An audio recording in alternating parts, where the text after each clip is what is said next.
Barse. I'm with New Outlook Wealth. For those of you who aren't familiar with New Outlook Wealth, we're a private advisory firm, and we don't represent any particular investment dealer. We're totally independent, and we provide our clients with access to a number of different portfolio managers through referral arrangements.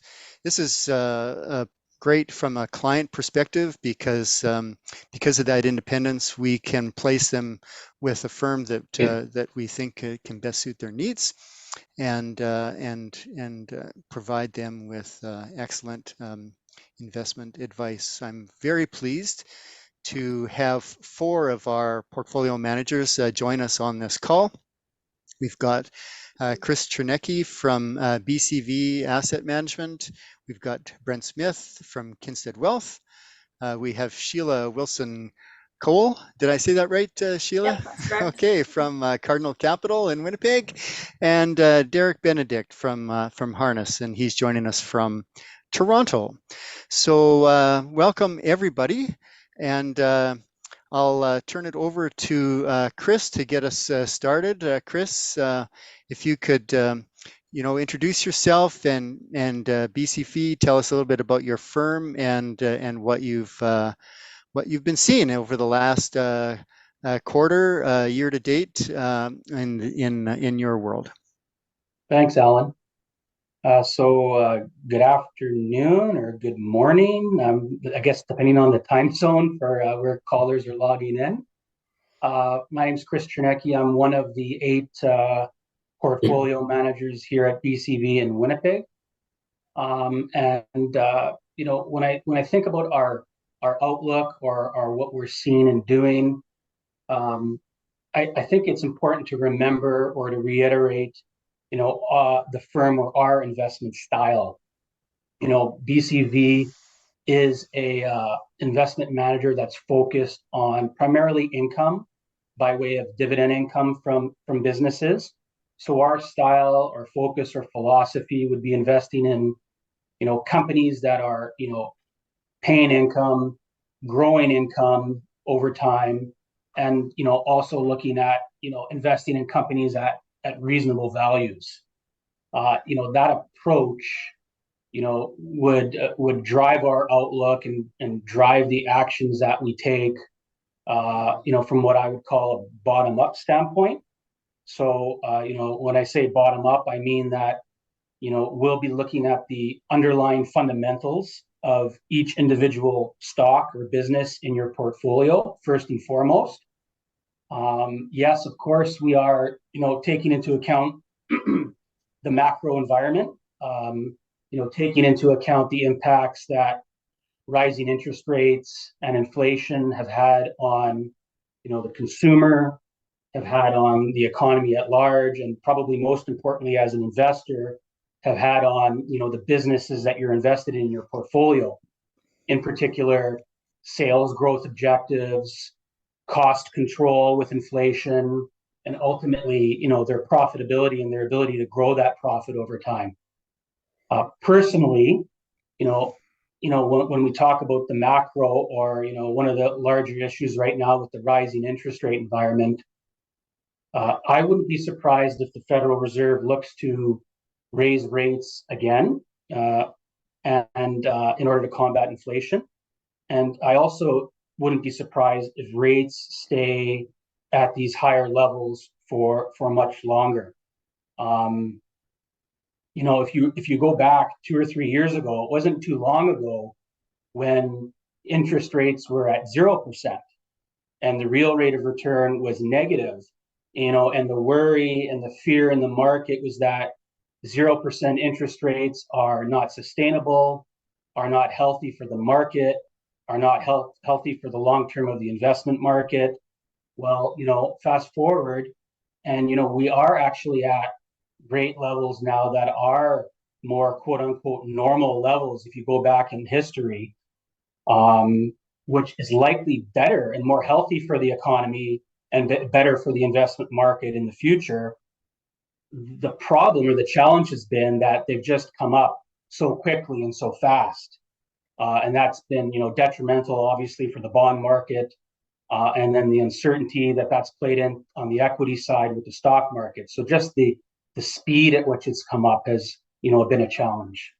But at BCV, we continue to focus, you know, as I said, on the underlying fundamentals and how the businesses can continue to execute in this environment. And I mentioned sales, cost control, profitability control.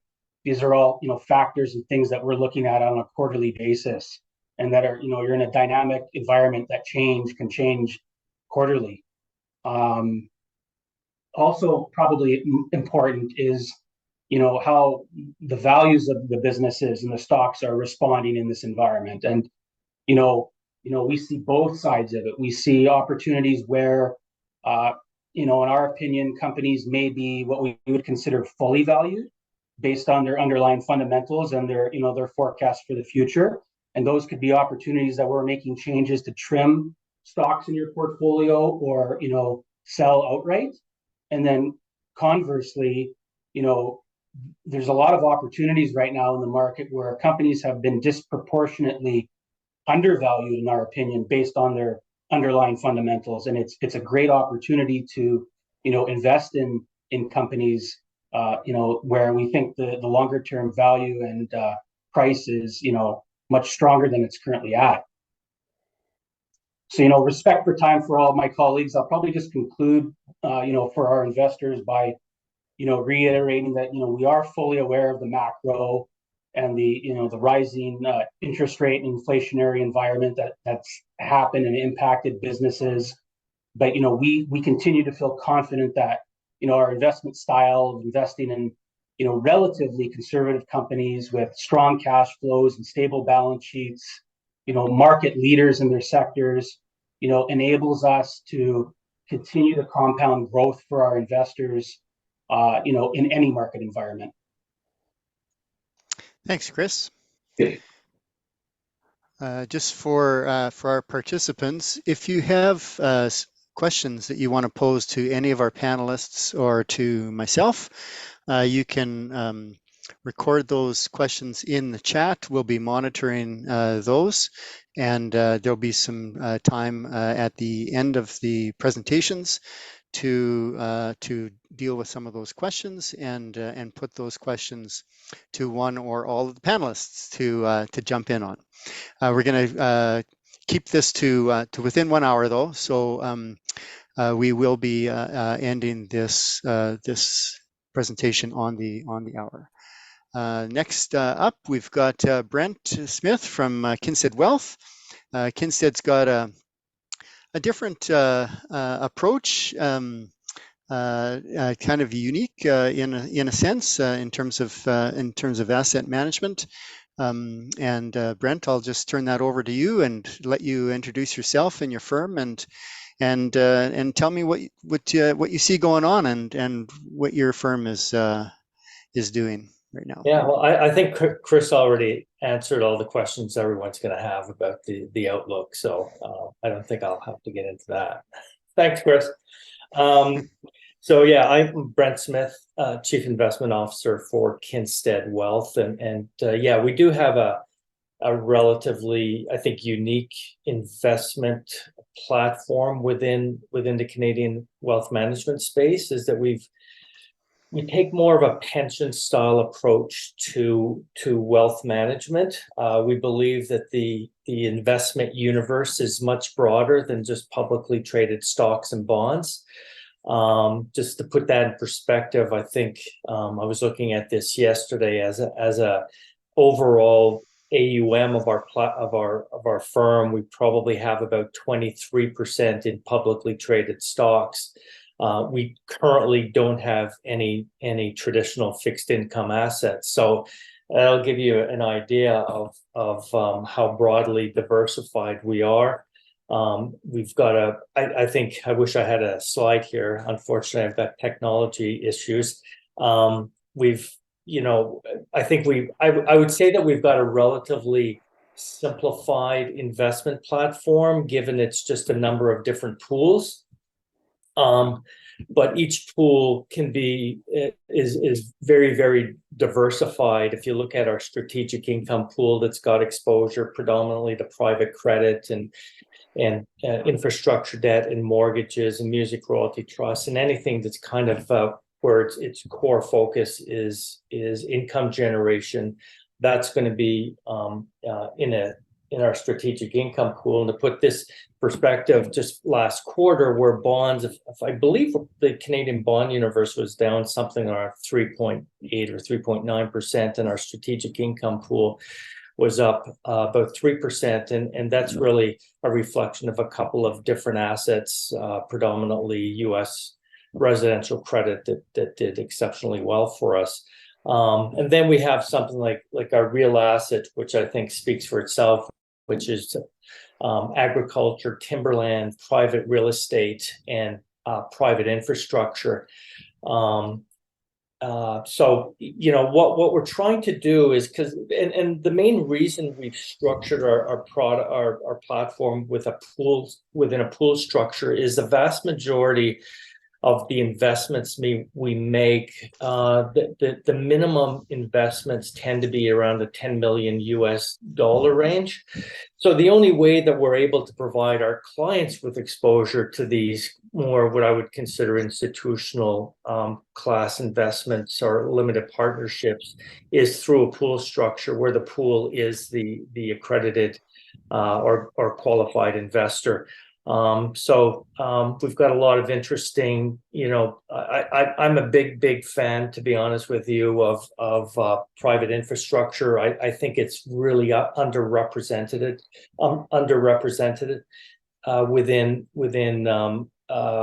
you know, individual portfolios. The vast majority of Canadians probably have next to no exposure to private infrastructure. Put that in perspective, I think it's OMER's pension plan, their target exposure to private real infrastructure is 25%. So I think it's a great asset class, but it's only one of the many we do have. And then we have a strategic growth pool, which is predominantly, I would say, the core would be a private equity, both direct as well as secondary exposure, venture capital as well, and then other types of assets that have a true diversification within a portfolio, such things that many people are probably not familiar with, collateralized loan obligations or legal opportunities or that sort of thing. So in fact, while equities were down in the last quarter, our strategic growth pool was up over 4%.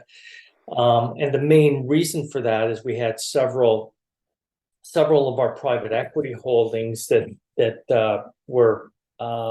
did exceptionally well as they were sold to some buyers, and we saw some pretty significant gains on that. So you know, I think going forward, I think you can see, you know, overall, I guess, if I kind of did a blended rate of return based upon our AUM and the breakdown, a typical client would have probably seen about a 1.8% rate of return last quarter. That said, you know, we have significantly less equity exposure to the vast majority and our friends here, my colleagues on the panel. And so when equities rally, we're just not going to keep pace, because the vast majority of these assets like infrastructure or agriculture are just not going to keep pace with the public equity markets. You know, but going forward, I think that, just to echo some of the things Chris said, I do believe that we are, you know, if you just focus on the U.S. Federal Reserve, they've pretty well, you know, indicated that they're trying to engineer a normalized kind of monetary regime, but as well a normalized economic environment. I mean, you know, going back 30, 40, 50 years ago, we'd go through cycles of 5, 6 year cycles of economic growth, recessions, economic growth, and the Fed and its Fed put has over the past probably 15 years prevented a normalized economic environment, and I think we're going back into one. I think where fundamentals are going to matter going forward. Easy money is no longer around. The cost of capital is much higher today than it was 18 months ago.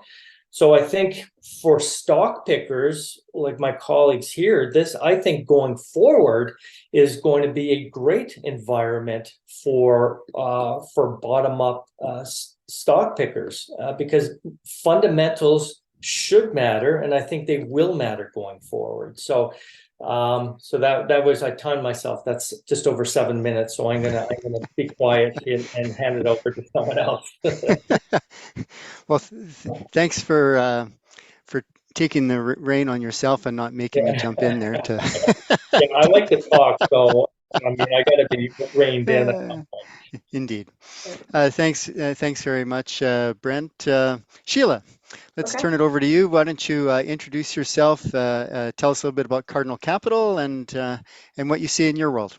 for sure. And thanks, Brent, for the shout out to fundamental investors. I believe it. Falls into.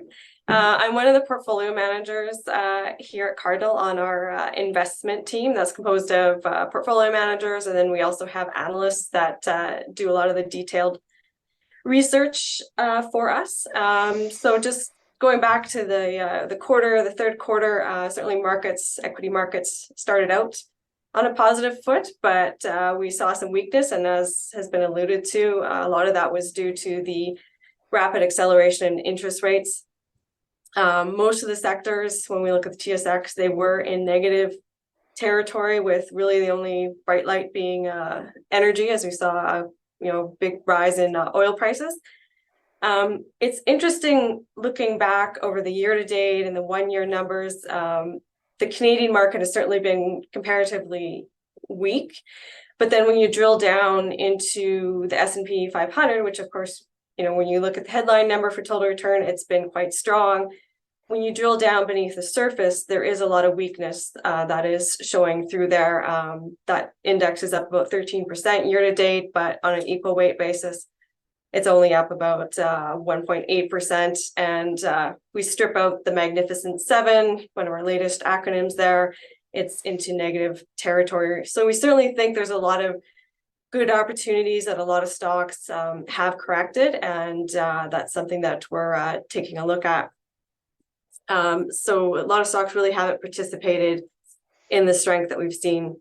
I do have a couple of slides here, so I'll just share them.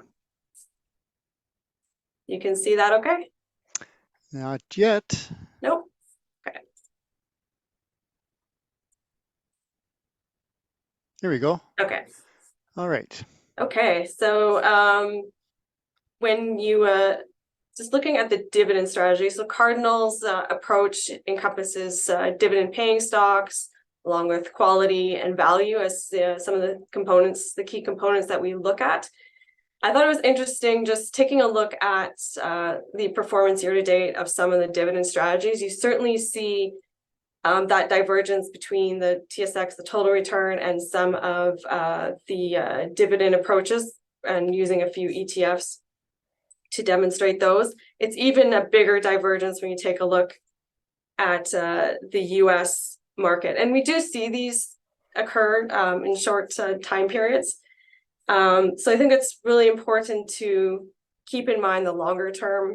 And so this next slide is for the TSX, the total return index, compared to the price index. So you really see how dividends are a significant contribution to total returns over the long run historically, and they provide ongoing income for clients when we do see some of this market volatility. And then given I'm from Cardinal, I threw this chart in here. So we've got the Cardinal performance on since 1993 as well, compared to the total return index and the price index. So certainly, history has shown that this approach does add value for clients. And then In terms of Cardinals, one of our mandates specifically, some portfolio characteristics as of the end of September. The value is certainly there in terms of the price to earnings multiple, but the other key things that I would point out are the dividend yield. They are, it's not just that the dividend yield is above the average for the TSX, but even going back for years, we're seeing the dividend yields at rather elevated levels. So there's some good opportunities to pick up some good yields and companies trading at attractive valuations. And then as well, there's the dividend growth component, which, you know, inflation has come down, but it's certainly, you know, to see that dividend growth be much higher than the inflation number certainly helps protect the income stream as well. So that kind of sums up one of the things that we're thinking about here at Cardinal. We see some good opportunities. I think the interest rates have really, the rapid rise have caused a lot of these sort of bond proxy stocks to sell off. But at the end of the day, we are investing in real companies that are doing well. They're growing earnings, growing their cash flows, and increasing their payouts to investors. So we see these sort of shorter term divergences happen, but you know, over the long term, we certainly see this setting up for some good opportunities. Okay. Well, thank you very much, Sheila. Last participant here, we've got Derek from Derek Benedict from Harness. Derek, do you want to take it over? Perfect. Thank you. And yeah, thanks for having me again on this quarterly update. So from Purpose Investments, we run and manage, I guess, the Harness platform as well as the Harness portfolios, which are a collection of multi-asset portfolios. So very much top-down driven in terms of allocations. So I'll probably spend most of our time on a bit of a deck I will share that goes through our thought process in terms of where we think of the state of the economy and how we think of the markets going forward. So just bear with me for a little bit.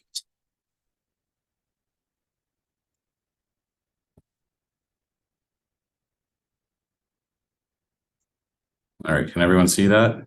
Yeah, we've got it. Awesome. Let's start presentation mode, maybe. All right. Oh, disclaimers. You know, everyone loves those. Oh, could you read every word for us, please? Honestly, us lawyers who are watching. Actually, I've never read it, and I just rely on our marketing and compliance departments to send me the text, and I copy and paste it in. Very good.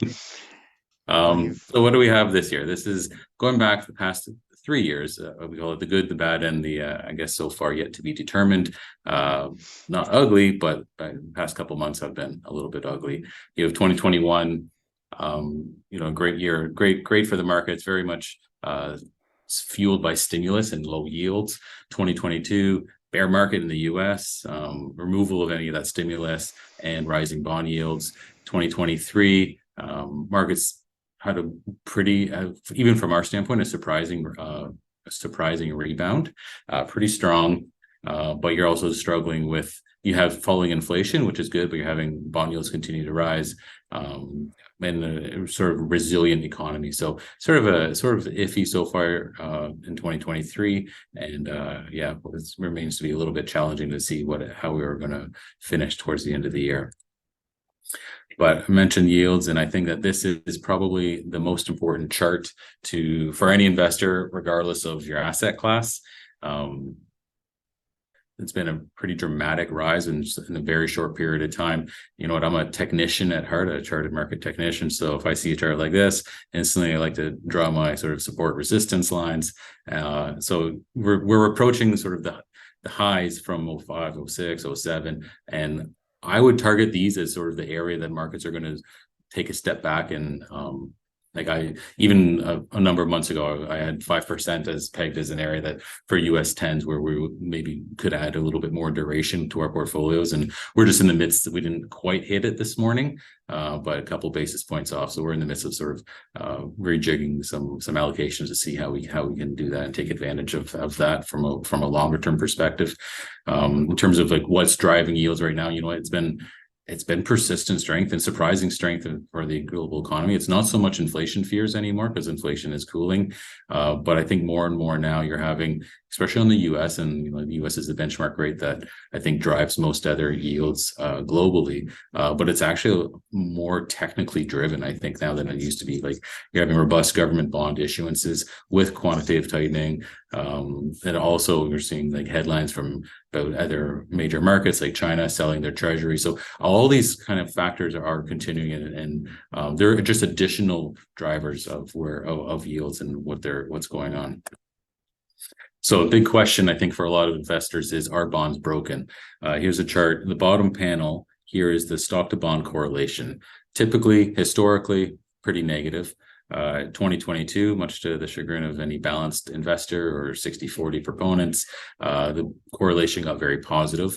So bonds were not working. First half of this year, actually, the correlation started to normalize, and it was pretty good for investors for the most part. And fast forward the past, I guess, a few months, and that correlation has been positive again. So it's rocking the foundation, rocking the boat for most balanced portfolios. They're definitely, bonds simply aren't as stabilizing as they used to be. So this is just a comparison showing you the performance of bonds on equity down days. In 2022, bonds would be down when stocks were down. First half of this year, if stocks were down, bonds were actually doing well. And most recently in the second half so far, bonds are back to being not providing as much as ballast and stability as they should. But we remain proponents. We do not think that they are broken. We're not going to sort of throw out 30 plus years of empirical data just for a couple years of what's happening. But I think their role has changed for most investors. Derek, I'm just going to jump in for a sec here before you move to your next slide. For the benefit of our audience, can you just sort of briefly explain the correlation aspect? Negative being they move in opposite directions, right? A positive means they're moving in the same direction, and why you would want bonds to be negatively correlated to the equity market. Yeah. So for the most part, 60-40 portfolio, 60% stocks, 40% bonds. That's sort of the standard balanced portfolio for most investors. The reason why you want some bonds in portfolios because over long periods of time, they don't necessarily outperform stocks, but they certainly help reduce volatility. And that's because they are historically negatively correlated. This is just over the past 3 years, so you can't really get an idea of what the historical correlations are. But typically, when stocks are going down, bond prices typically go up, and that means bond yields are falling. But what happened last year and what's happening most recently is that correlation has gone positive. So when stocks are falling, bonds are also falling, and a lot of that is because bonds falling equals bond yields going higher. So yields going higher, that's putting some fear into equity investors, which is also just causing them to sell stocks, and it's causing that correlation to switch to be positive, which isn't its historical average. Yeah, thanks. Does that help clear things up for everyone online? Hopefully. I guess we'll see if there's a question later. We'll see if there's more follow-up questions. We did this. So will yields continue to rise? You know what? I don't know. If you ask me what's going to happen in the next 2-3 months, nobody knows. Nobody can predict what's going to happen in the market. But if you ask me what's going to happen, where are bond yields going to be a year from now? I'm much more confident to say that they're going to be lower than they are at current moment. This is just showing sort of the economic expectations, or from 6 months ago. This is the chart on the left here for global economies, sort of the GDP growth estimates from 6 months ago compared to today. And all the fear and all the recession fear that a lot of people had, including us at the beginning of this year, that there could be a slowdown, could be a recession this year, that's moved away from 2023, seeing all those expectations actually significantly higher than they were 6 months ago. Unfortunately, that sort of that's the slower growth has just been pushed into 2024. And you're seeing expectations in the US, Europe, UK, Japan, Canada, all materially lower than they were 6 months ago. So this whole slowing economy or potential recession has just been pushed along and hasn't totally disappeared. And we're not really in the soft landing camp. I know it's a few months ago, it got a lot of, publicity saying that, people became very confident that somehow the Fed was going to stick handle and avoid any kind of recession. Our base case is still that we're going to have some form of technical recession in Canada and in the US. And for the main reasons, just like there's simply too many warning signs. You have yield curves deeply inverted. Historically, this goes back to the 70s. Like, you don't get this inverted without an eventual recession. You have leading indicators for the U.S. Deep into contraction zone. Also, as well, like historically, you don't get to this low of a period without having preceding a recession. You even have the Fed, like New York Fed and Cleveland Fed's recession probability models at sky high levels. And you're also starting to begin to see a slowdown.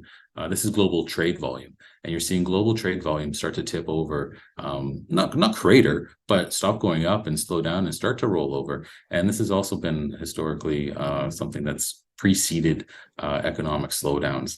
And on top of that, with rising yields, this is just tightening financial conditions. Talk to any consumer. You can go to a car dealership now, like the financing rates for anything, it's enough to make people think twice about big ticket purchases. And all those decisions on a micro household level, when you sort of blow it up into the full economy, it's beginning to weigh on the economy. So overall, we remain cautious. This is the maroon line here is the market in 2022, and the performance and the rebound off of the lows from the end of the year, and compared to the average from other bear markets in the beginning of bull markets. So a lot of people, I guess, were in the camp that 2023 and this rebound, this awesome move that we've had in the NASDAQ and other markets is the beginning of a new bull market. That's not our base case. We don't believe that we're in this new bull market for a number of reasons. One of them is perhaps we've had no change in sort of market leadership. Big tech was the ones leading previous cycle. They're the ones leading this cycle. You're not seeing small caps, consumer discretionary, like those kind of retail stocks leading on this early cycle. So those are the kind of things you typically see at the beginning of bull markets, and you're not really seeing it now. So that's why we still think we're in this longer term. I don't know, you can call it a bear market term, but call it a long-term consolidation period, but it's a restructuring of the market and a sort of a reckoning in a way. So overall, we do remain cautious across across all of the portfolios we manage. It's a very challenging environment for investors. There's a bit of a positive in terms of inflation is cooling, which is good. It's still high, but at least it is cooling. Valuations are compelling, especially in Canada. International markets in the US, not so much, especially in the dividend space, as Sheila mentioned. There are some very attractive valuations. So these do provide a bit of a safety buffer, which is a positive. And bond yields, they're very high, but if they do start to come down, I think that this could drive at least a short-term be a short-term driver for stock prices. Earnings is a bit of a wild card. You had Tesla this morning miss, but on the flip side, Netflix actually had great earnings. So still a bit of a wild card in terms of earnings, but on the positive side, we're heading into a period of some seasonality, positive seasonality. You have a Santa Claus rally, November, December, typically pretty decent times for markets. But like I mentioned before, our soft landing probability isn't very high. So that's a sort of a negative from our standpoint. Margins we think are at risk. They're especially in the US, they're extremely lofty. And I think market's price is being a little bit overly optimistic. And add this all together is why we do remain relatively defensive. So we're underweight equity across most of our portfolios, slight overweight in terms of our fixed income allocation. We are steadily increasing our fixed income duration, and especially with bond yields where they are today. And yeah, that's sort of the state of the market and how we see things shaping up. Thanks. If this was the Academy Awards, you would have heard an orchestra playing a couple of minutes I ago. didn't. I was going to put my timer on, but you know what? I forgot to start it, so I was like running blind. No, that's fine. I don't think we have any audience questions at this point, at least. Rebecca, do we have anything in? I don't see anything. Not as of yet. No, okay. Well, I've got a couple here that I'd like to ask, and I'll pose this to the panel generally. And it's, you know, a lot of you have touched on it already. It's around inflation. It's still top of mind for everybody.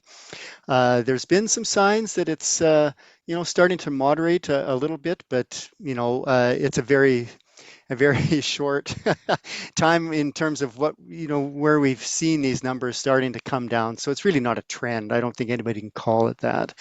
But how do you see central banks responding to these developments? I know that a couple of you have mentioned you're seeing some increases, but what I'd really like to know is how you're positioning your portfolios, especially if you have some fixed income. And Brent, you already said that you didn't. I'll ask another question around that, I think, as a follow-up. But how are you responding to what this is going on? What are you doing to take advantage, perhaps, of an opportunity here, or what you're doing specifically to be a bit more defensive for your clients and managing their portfolios?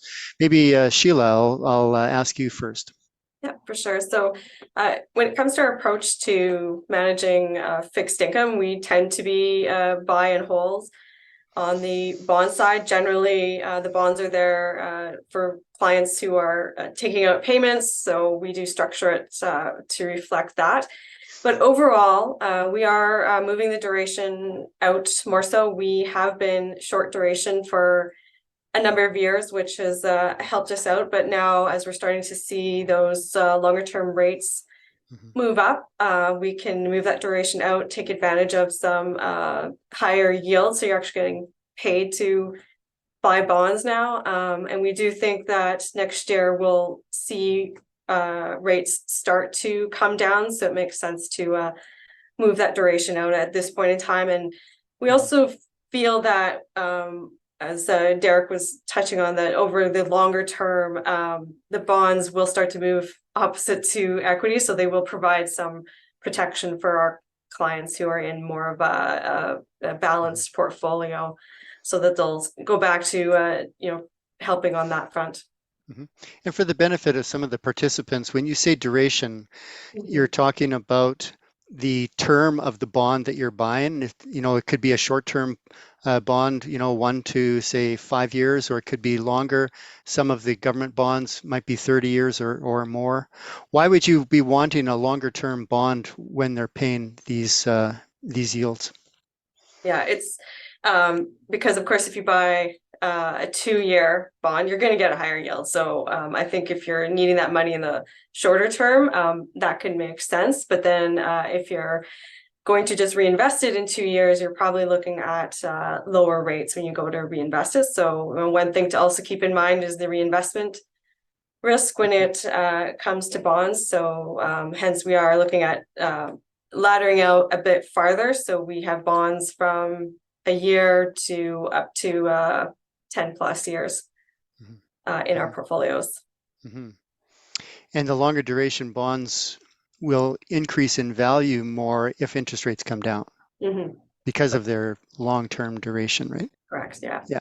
And then we're at a point now where you're getting a better yield on some of those longer term bonds than back when you're getting maybe 2% or so. So even if the rates move up, it's going to help mitigate some of the losses on those longer dated bonds. Derek mentioned that they were switching up their asset allocations a little bit, maybe going a little bit overweight on equities and underweight in the fixed income. What about Cardinal? Did I get that wrong, Derek? Unmute yourself and correct me. No, at present we're underweight on equities and we're overweight on bonds. That's right. Yes. Sorry. And for Cardinal, we structure it specific to each client in terms of the allocation to fixed income or equities, just based on their circumstances and in consultation with the advisor. So we can, yes, customize it to each client. And what about you, Chris?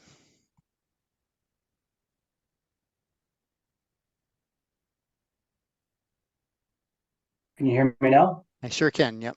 Perfect. Yeah, I guess, when I reflect on, building client portfolios on the fixed income side over the last, 6 to 12, 18 months, BCV's fixed income portfolio first off is Canadian corporate bonds.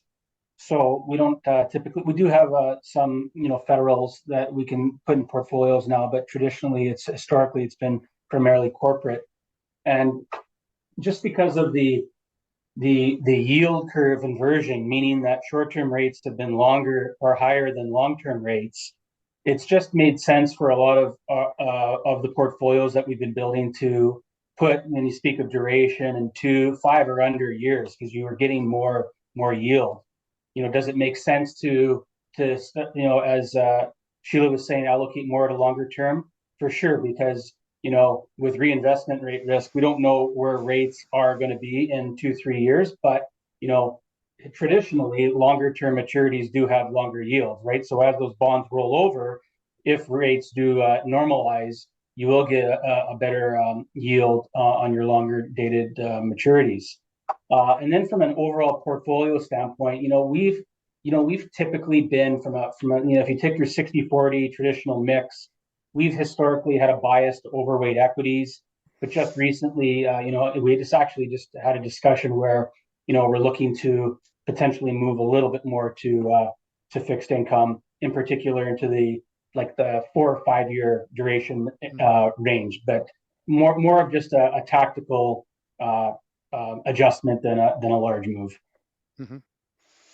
Derek, did you want to say anything more about how you're dealing with, on the fixed income side, your outlook on interest rates? Yeah, I think we are, like I mentioned, we're increasing the portfolio duration, so we're adding duration to our fixed income holdings, and that's just simply because we think that a year from now, 2 years from now, we think interest rates are going to be lower than they are now. So it should be the benefit for most people's fixed income portfolios, as well as the fact that we do think that even though the correlations are high now, that those will normalize, and a healthy fixed income weight will still provide, should the investors or should the economy actually roll over into recession, we do think bonds will provide the necessary portfolio stability again. And Brent, you've disclosed that you're not holding any fixed income at that time. You do have a fixed income pool, but it's just an empty pool right now, correct? Something like that. Oh, you're still muted. Sorry. Yeah, sorry about that. I think it's important to give a bit of context around why we don't have any bonds right now. And I think we eliminated them probably in late 19, early 20. And the main reason for that, we were looking at, say, the 10-year Government of Canada bond, and it was yielding, I think it was about 0.9% at that time. And there were, you have to look at, I think there was just asymmetric risk there. There was very little upside for bonds when things are yielding 0.9, very, very little upside. Even if bond yields went to, say, if the yield went down to 0, you're probably only going to capture about 8%, where there was a lot more downside at the time. What if bond yields did actually pick up? Well, we experienced that, haven't we? We've seen the impact of rising yields on the price of bonds. But now we're at a point where we think there's more asymmetric risk of missing out on a rally in bonds. I don't think there's tremendous downside left in bonds. There's more upside. I think that, I think if we have this chat in 2 years or 3 years, there's no doubt in my mind that bond yields are going to be lower. By how much, I'm not sure. So there's less downside on bonds today. Now, that said, we do have a fixed income pool that's got a grand total of 0 assets in it, and but we've got this strategic income pool that is, heavily invested in private credit and things like that. So if we are looking, which, I mean, we can debate the benefits of private credit. I'm a big fan of private credit, especially the senior secured stuff that's got some really high quality sponsors that are underwriting that. But so there's really no need for us to get into the corporate side of bonds. So we would be looking more to adding more government bonds to our portfolio to provide some downside and some downside protection in case we go through a more of a, not just a soft landing, but a hard landing. So that's what we're looking at.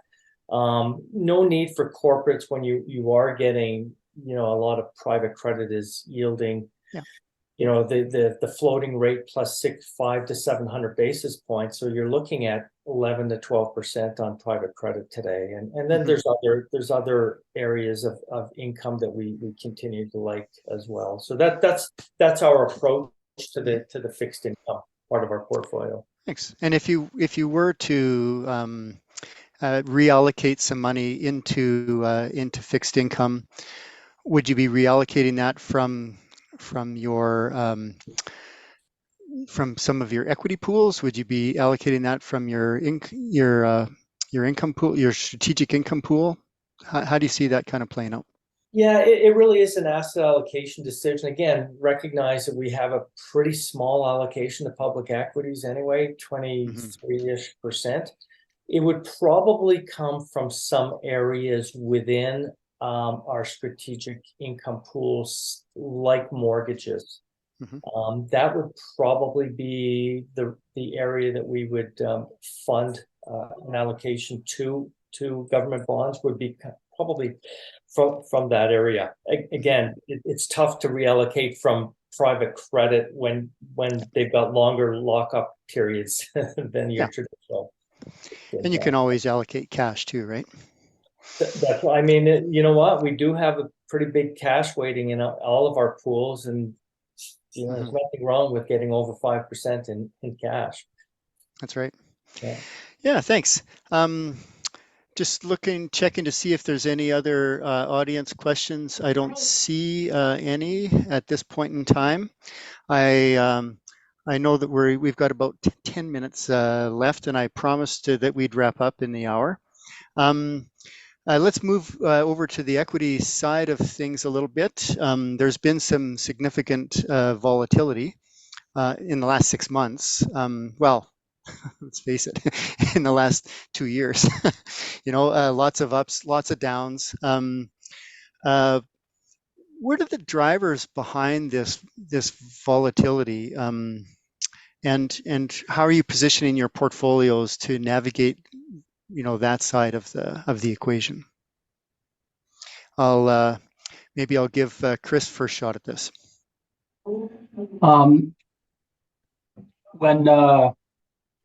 When I think of volatility, I think as an investor or as an equity investor, it's critical to take a step back and reiterate your time horizon. And if you're going to invest in equities, your time horizon should be 5+ years at a minimum, in my opinion. So really, I guess with that said, these short-term ups and downs for any investor, depending on your style, should be opportunities to, as I said earlier, add positions to your portfolio or take away based on how businesses are dealing with the current market environment.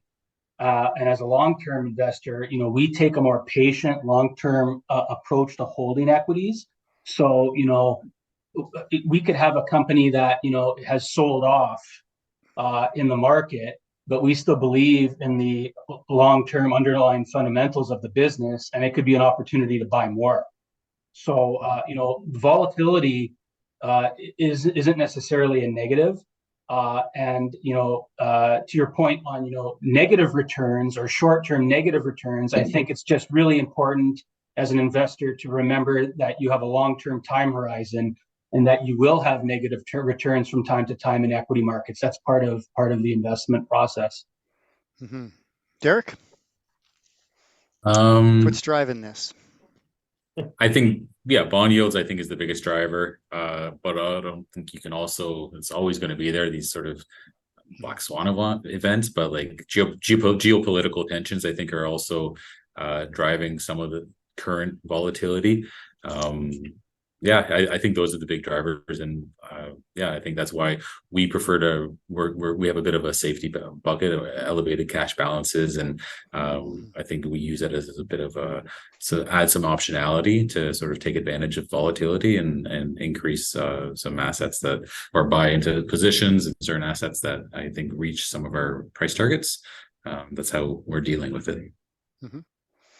Brent, you've got equity positions in both the private and the public space.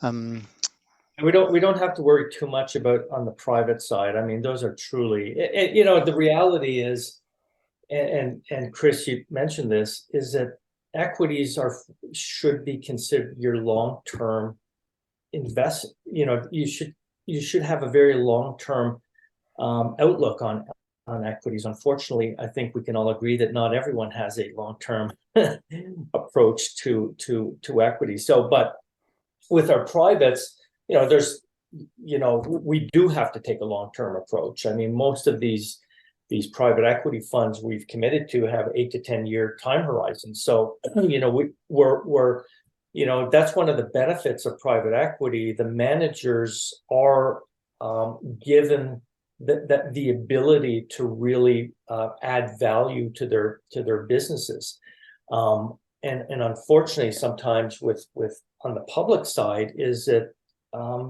we're not giving these public companies enough time to deliver on their business plans, etc. But I think what's driving the volatility, it's obviously inflation is still a concern. I think that, as I'd mentioned earlier, I think you know, with the cost of capital much higher than it is that it's been in years, I think fundamentals are coming back to the forefront, and stocks are starting to be looked at from a fundamental perspective, as opposed to just throw a dart at a dartboard and you're gonna do well. Yeah. So I think it's everything. It's geopolitics. It's the Fed tightening. It's, in my opinion, you know, one thing that I'll throw this one out here, and it's, you know, everyone has heard of the, you know, the Fed put, but it was always in terms of don't fight the Fed, because the Fed will always come to the rescue. And right now, you know, I think maybe investors are starting to finally realize that there's the opposite of the Fed put, and that when the Fed is saying we're going to do everything to normalize the monetary regime and economic environment, I don't think people believed it at first, but you know, I think we're in this don't fight the Fed. They are going to do absolutely everything they can to combat inflation, even driving the economy into a recession. So there's so many different areas. I mean, most people probably are not familiar that the last I remember reading a statistic that 80% of the daily volume on the New York Stock Exchange is via what do you call the algorithmic trading.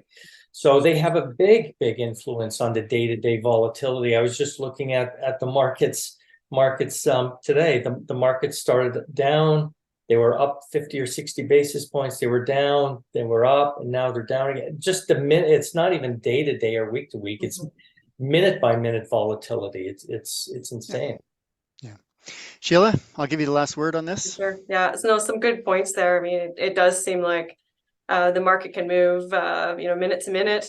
Never mind just from a quarter to quarter perspective in terms of company earnings. There are a couple other probably broader pieces too that are impacting the market. I think the pandemic it had a major impact on so many parts of the economy. I think that's still working its way through in terms of businesses and the markets and whatnot. So it's just going to take time to kind of normalize from that. That was, you know, global shutdown. It's still, I think we're feeling some of those effects.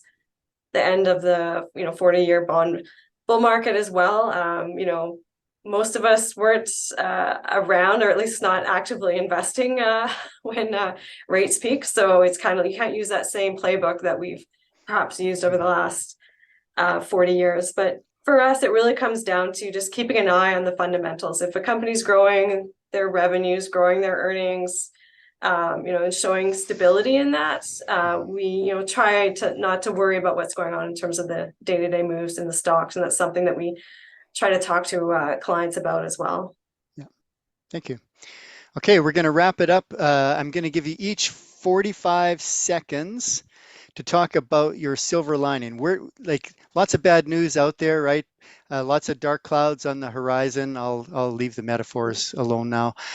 But what's your silver lining? What are you optimistic about? Sheila, I'll put it to you first. Yeah. Oh, there's, I think, always reasons to be optimistic. I mean, we have these cycles. Going into a recession isn't necessarily a bad thing. It does tend to, maybe get rid of some of the excesses and reset the bars. So I don't think it's something, especially if it's a mild recession, to be completely feared. And if we do go into a recession, businesses are generally in pretty good shape in terms of the debt, the balance sheet, inventories, and even the consumer. As long as people are able to keep their jobs, that will help support the economy as well. Thank you, Derek. 45 Silver seconds. lining. Falling interest rates, I think, could give a boost to equity prices and seasonality. I think Santa Claus rally is a real thing, and I think we could be in for a bit of a bounce. Chris.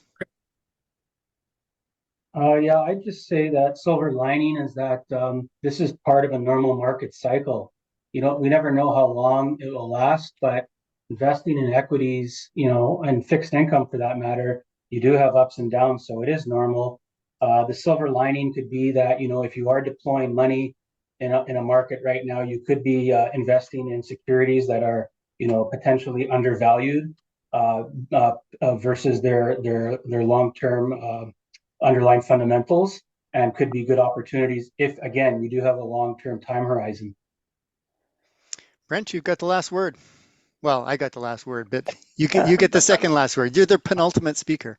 Yeah, you know what? The silver lining is that, equities, and we're going to focus on equities here because that's what a lot of people focus on. Equities will always come back. There hasn't been a 10-year period in history, I think, where equities have, well, maybe one, but where equities haven't provided what investors are looking for. So, focus on the long term. If you're just an equity investor, equities will eventually come back. I mean, they will. I mean, there's, we can have this discussion in 3 years, and you can replay this conversation, and equities will be higher than in 3 years than they are today. So as long as you focus on the long term, don't make rash, irrational decisions based on short-term volatility in the markets, you're just going to be fine. Thank you very much. Really appreciate your time, panelists, sharing that with us today. I'm sure that that the participants on this appreciated that very much. We will be making this available on YouTube. The session has been recorded, so we'll send out a notice when that's available. Thank you very much, everybody. I was pleased to host you all, and looking forward to seeing you with our year-end update, the next quarterly update in January. Have a good day. Thank you. Thanks, everyone.